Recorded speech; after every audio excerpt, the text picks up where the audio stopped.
Welcome to Padel. Today we're in Padel&Co here in Mexico City, and I'm super honored to interview and talk with a channel that I follow. I put a lot of likes and hearts and all that, and I really like it. So, hola amigos de Padel. Hoy estamos con hola amigos de La Pala. I had to do it because they are the number one media channel right now in Mexico, covering paddle, and we are going to talk with them about how they started, how paddle is growing, how their channel works, how is the community, which is also very important, and how paddle business is doing. So they are Karen, bienvenida, welcome.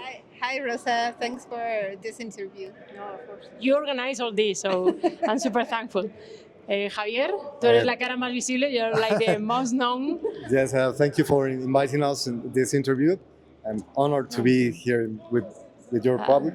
This is Edgar, is like the least known, maybe. Well, she's the least known because she's on the back, but you're more, you have a media background too, so you're more the technical side. Yes, I am the technical side. I'm usually behind cameras, but today we are the three of us because you are here. Oh, wow. I'm super honored. We want to be with you in this. Oh, thank you. Wow. Thank you. Thank to you. Mexico is special. These kind of things are super special too. Thank you. So I want to ask you, how did you start La Pala? The name is the best to start. It's so obvious that it's great, right? So how did you start it? Who had the idea? Well, we all three have the idea. We have, like you say, I have a background in media. Javi here, he is an engineer. He's an engineer, so he's very good with numbers. And with that, The bombardier thing, right?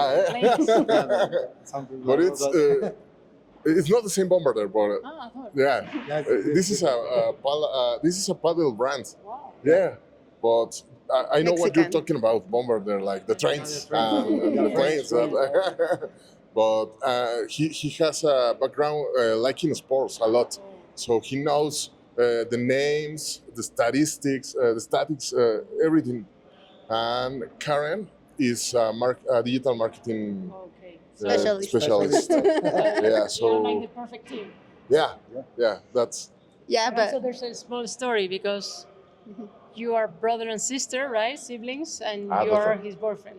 yeah, exactly. So we actually went to a friend's house who was already addicted to paddle, and he said, "You need to learn how to play the sport, to play with me." And we went, and it was amazing. So we thought we should create this channel and create it for the Mexican people, to create a Mexican community around the sport, and because actually it's a Mexican sport, so It is. Yeah. we needed to take this to the world and to the people who would love it. Yeah, Mexico always bring good things to the world, right? Like we have the tacos, tequila, The amazing tacos. padel. I can think about many more things that I love from Mexico. But just those two, like tacos, tequila, and padel, I'm thankful forever. and mezcal also is Para todo also mal, very mezcal. yeah. Para todo bien también. También. Yeah, I would also like to add Yeah. that we also have this like kind of friends idea that Okay. let's say that you get together 5 friends, everyone puts $1 million, let's say, Yeah. or less, and we will put up a club, a paddle club. That was our Wow. original, The original idea. idea. Wow. But actually, Karen and Edgar had an experience with a media and entertainment media. They interviewed the Hollywood stars that came to Mexico. They went to these red carpets. Oh, They wow. interviewed actors, A Morelia, directors. We interviewed Dwayne Johnson one Wow. time and Vanessa Hudgens. Hudgens. Yeah, Guillermo del Toro, our fellow Mexican. Wow. William of the Bull. Yeah, so I think that made a good match to start, because we said, no, maybe it would be better to communicate that what's happening on this Mexican sport, that it's growing, that it's in a point that is growing, or not only in Mexico but in the world. So that's why we decided that take advantage of that and now put it into paddle. And how did you decide the name? Actually, the name, like you said, it was very obvious. So the name just came to me like we need to be La Pala, That's it. the shovel, the one, it's like very direct, very like an arrow to its target. Like it was, I don't know, it was like an enlightenment. It was Edgar who he figured that. Marketing, so that makes sense. Yeah, and it has been very easy for people to know us because of the name, because it's simple, it's direct, so and people like it. Also, people like the brand, and well, Yeah, but when I watch it, there's something that really gets my attention, and I think it's maybe part of the magic sauce or secret sauce sometimes. And it's you cover paddle as you were covering like top level paddle, even it is like a regular match or like a club tournament. But you treat everybody the same and make super interesting questions. So I think when you play paddle, you feel like you are a super pro. So having that treatment is also like everybody wants to see themselves also in La Pala, right? That's right. They look after you to be future there. Yeah, actually that happens a lot, and yes, it's something of our style, our La Pala style is that like make interviews probably not they don't look like that very formal. It's like we find the people who's playing the players of Premier Padel or anyone, as you say, and The same. we talk the same. We use the same let's say the same camera, the same let's say mic, everything, and yeah, I think that's what had made us let's say different. Yeah. Like, your branding is quite clear and your style too. Like if you have to replicate it, you know how to do it and you know like the key messages, the style. You have like a guidebook on how La Pala works. It's easy to recognize your work. Thank you. And since you started, what are the like happy surprises you found around the way? Because when you start, you don't know if people are going to stick to it or if they're going to like it. And now, like you're covering, yesterday you were traveling, tomorrow you're traveling too. So you go and cover that because you're in the middle of the action right now. It was what you expected, or is a surprise? It's a surprise because we think we start early because paddle is not that known here in Mexico City. It's growing, yeah. From last year and this year, the number of carts it's growing with a high speed, but the sport and the business is not growing at the same pace. So it's a surprise, a happy surprise. But now we see that it's here to stay. Somebody told us paddle is not a trend. Paddle is here to stay because it's a beautiful sport, very easily approachable because everyone can play. Every from every ages, from every fit state, and women, children, men, and it's here to stay. So it's going to be growing. I don't know how with which speed, but it's going to grow. I think. Yeah. And in Mexico, you can find people that were playing for a long time, but they were just playing between themselves. Now that it's growing, there are a lot of new players, right? So I think it has to be super special when you find those that were playing for a long time with the new ones, right? How do you find that?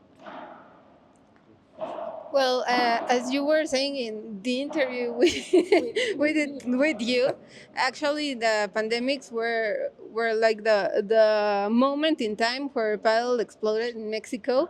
So right now there are a lot of tournaments and people are starting to play it, not just as you were saying, yeah, with the same person always, but then they are going to tournaments, looking for new clubs that are opening, and there are a lot of clubs right now. So I think it's a great time in Mexico. For us as a media, it has also been great because we have worked a lot, but it has paid us. And we have been with the most famous players as well. But also, as you were saying, our secret sauce is always having this great community that is growing and is every day growing. And I think it's amazing how it's working in Mexico and in the What world. happens when you get into a club? What people say to you? They sometimes start shouting "Amigos de la Pala," or they go and, "Oh, Javier, how are you?" Yes, Do I know you? you know, do I know what? One time we arrived to a place and they were like La Pala, La. And it was beautiful. So, do you travel all around the country, or how do you decide where you go? How is that decision? Because right now you kind of clone yourselves, but Padel is Yeah, booming. that's- So, how do you do like the La Pala Mexican tour or something? Yeah, well, actually, our first tournament was here in Mexico City. That was the first event that we, let's say, make this coverage of this media because it was from FIP. It was a FIP Gold. Uh, Actually, the winners were Salo Rubio and Ivancho Ramirez, and we were surprised of the results of these videos. They went very viral. We got one video of one play, but one wasn't from them. It was from two Mexican players, Ana Maria Cabrejas and Camila Rame, playing a point, and it went viral, almost 1 million views. So we were very surprised. It was like, oh, this is working. We're into something. Yeah. So that was like the first professional tournament. Then we started going to amateur tournaments. We went with different circuits here in the city, and then they started inviting us to visit other cities, to Cancun, to Puebla. It's also very it's close to the city from the other circuit, A1 Padel. So we also were there, and then Acapulco. It was our first experience with Premier Padel. So it was amazing. All that was happening, we enjoyed a lot, and they opened us also the door to interview players. They treated us very well, so that was very important to motivate us. So at this moment, we cannot be everywhere, but yeah, we're growing, and hopefully in the future, very soon, we can visit more places in Mexico. But do you work full time in La Pala, or you have like me a job? Yeah, I have a job as an energy consultant in S&P Global. So Okay. yeah, I'm an energy consultant, and yeah, also there is media. Karen, Digital marketing. Digital marketing. Actually, our digital marketing agency was in Miami. Oh wow! Now it's in Dallas. Okay, cool. Yeah, and I'm a video editor, freelance, and sometimes I teach video editing. Okay. Now that you talk about teaching, one of the things that I like to ask when I interview people about how paddle is growing is how is the process to learn paddle here? Do you feel like there are good coaches? There's, I don't know, like a system? People do like twice a week, or they just do random classes, changing coaches? How is that going in Mexico right now? I think they are opening, yeah, just like they're opening new clubs, also they're opening a lot of new academies. It's like at this moment they bring a lot of, let's say, coaches from Argentina, also from Spain, and that has worked well. But also, I think, also in our experience talking to people in FEMEPA, is the Mexican Federation, it's important to start to create, let's say, the formation of new coaches, Mexican coaches, because they are the ones that are seeing how is everything going in the country. So yeah, at this moment, people, I think not a lot of people is taking classes. It's just the people that are very deep into the sport and that are starting to get into tournaments and trying enter in the Challenging competition. themselves to see how far they can Yeah, go. those are the ones that are starting to take two classes or one class a week. But I don't think that a lot of people is doing that. So yeah, I don't know how you see it. But I think it's also important to mention that children are like starting with paddle and they are like super addicted to the Wow. sport. That's great. And we're seeing a lot of children that are playing in levels that are like playing with adults and Wow. winning. That's so cool. Oh, yeah. so yeah, children are the future in Mexico. I would say professional paddle in Mexico. That's super important. Created like next generation in order to avoid what we were talking, just Spain and Argentina all the time. That next gen players, those are the ones that are going to be supported. Like those that are playing right now professionally, of course, yes. But the rest is more recreational, amateur, to enjoy, to be healthy. Those are the ones that are going to make a difference. Yeah, I think the first step is falling in love with the sport, with paddle. And then you don't want to get out of the court, and you want to spend more and more and more time in court. So we were yesterday chatting with a friend, and she said like I was playing, but that was not enough. I want to know paddle to a deeper level, so I go to twice a week, I think, Wow. to paddle lessons. That's amazing. Yeah. And now we are in Mexico City. When I open my Playtomic, every time I come, I find new places to play. That's amazing. But how is it going in the rest of the country? Which are the areas that you're seeing more growth? Well, I think, well, as you say, Mexico City is growing a lot. But yeah, but probably in other states, like in the north, there is Coahuila, is Ensenada, is Monterrey, are yeah, closer to the US. Yeah, yeah, Tienen de todo. yeah, they have more, even more space Yeah. for making gigantic La silla pueden poner ahí. clubs. So yeah, that's they have all that. So Me van a matar los amigos de Monterrey. yeah, but also Yucatan in Mérida it has a lot.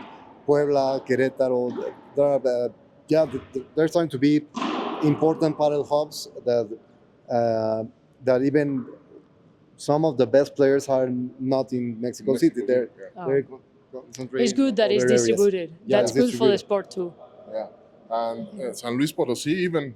Oh, wow. Yeah, it's growing with a great community over there. Yeah. I think one of the things that makes a difference is that people here like to spend time. Like they enjoy their match and they like to stay. It's something that we don't see in the US, at least yet. It's different. So how do you like help the community connect with each other? I think through your channel, you're also building a community somehow. I would say the different tournaments or the circuits are creating this community you're saying, because people from all over Mexico City and the Estado de Mexico go to those tournaments even though they're far away. So I think it's a great way to create this community.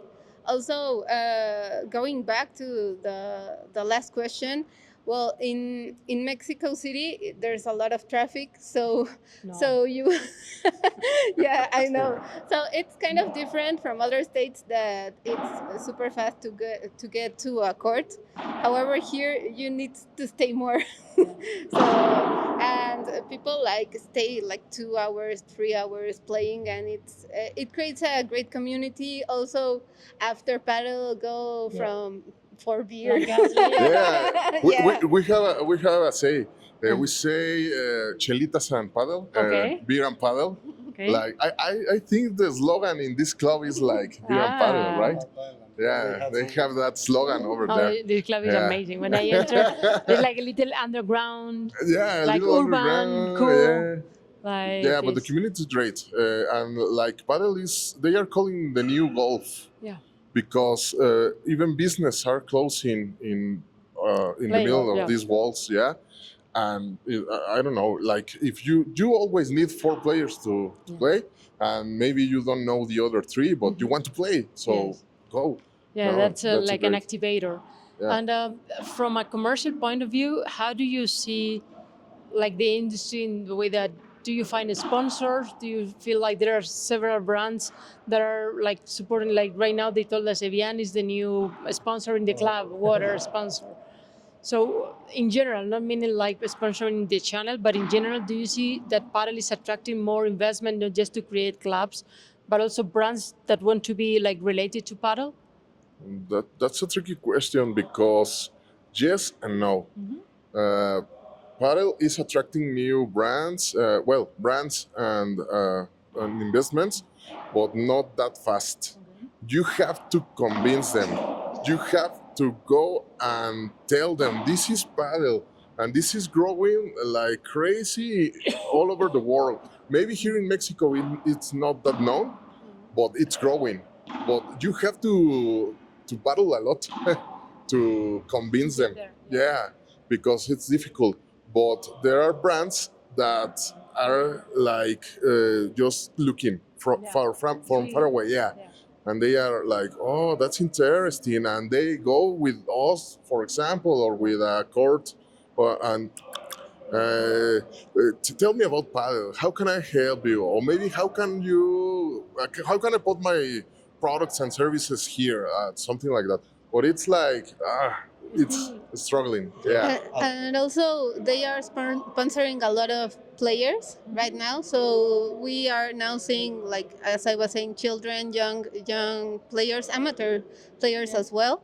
So also they are starting, I think, with that, with the players. Yeah, it's a Yes. good way to have that exposure.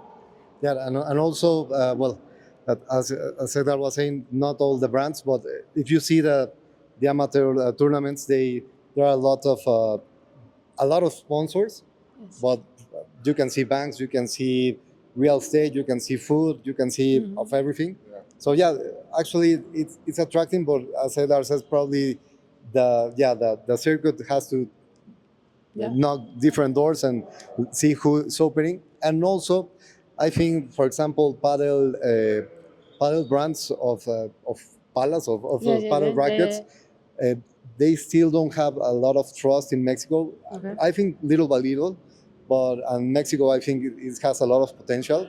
But for example, people that wants to buy gear they don't know where to find that. Okay. There are some brands that they are in Mexico, but a lot. For example, if someone wants to buy Bull Paddle or Nox or all that, they only rely on the websites of Spain, and they have to pay a lot of for bringing them to Mexico. I think that That's a difference. they need to trust in the Mexican market because Mexicans are very passionate. and they want to have the latest pala, the best pala, and they want to pay. Yeah, totally. they don't think about how much they will pay. Yeah. They want that, so they should trust in Mexico. But are there also Mexican brands? Yes, there is actually one is Aka Padel, that is Aka as Acapulco. Okay. They have a really good brands, really good paddle rackets, and they have sponsored players from Premier Padel, from Mexican Pádel, so they are very good position. And also, you have, I think on the channel you mentioned, they have announced Max Stark. That is also a Mexican brand that also has nice paddle rackets, and Copa Padel also, Copa Padel also, which is one of the creators of Padel, actually. Oh, Corcuera Padel. son of the creator, Enrique Corcuera Jr. is it's, that paddle brand. Bombarder. okay, and I Bombardier. didn't know that one. Yeah, but from paddle rackets, I think those rackets three in general. might be the most That's good. famous. And thinking about talent, who are your favorite Mexican players? Or favorite, or the ones that, not to make a difference, but the ones you like to watch playing because they're performing well. As we were saying, our first video was of Ana Maria Cabrejas, so we have a great appreciation of her. She's the number one in Mexico, and she has worked a lot her career in paddle. She's now represented. She won in New York. I saw her with Brittany. She plays with right. Britain And in Hong Kong recently, right? In Hong Kong, she won I think Yeah. bronze. Yeah, it's a great player. She's a great player. And Diego Arredondo, it's a very young player, but it's a good one. I don't know who, Pablo Padilla. Yeah. Yeah. Yeah, I think those, and also they had the opportunity to travel around the world Yeah. and play those FIP tournaments. That's given them a lot of experience and go to M3 Academy in Yeah. Spain. Yes, they're really good players, and I think, for example, Diego Arredondo and Pablo Padilla now playing together, it's Yeah. really nice because they seemed at the highest level as what Premier Yeah. It's super, needs for yeah, playing, and I think together they play like that, and also Camila and Ana Maria they do That's that. great. So I think we're gonna play now. I would like to see you in Miami, and we will play there too. Oh, yeah, So yeah. hopefully you come, I don't know, soon or whatever, but Yeah, for you're next more than welcome Premier there. Yeah, maybe in like Premier or maybe a Reserve Cup Reserve or Cup, maybe yeah. like who knows. Yes. But We hope love to to see go. you there. We love to go. Thank you. Thanks for this. And thank you for this interview. Thank you, Rosa.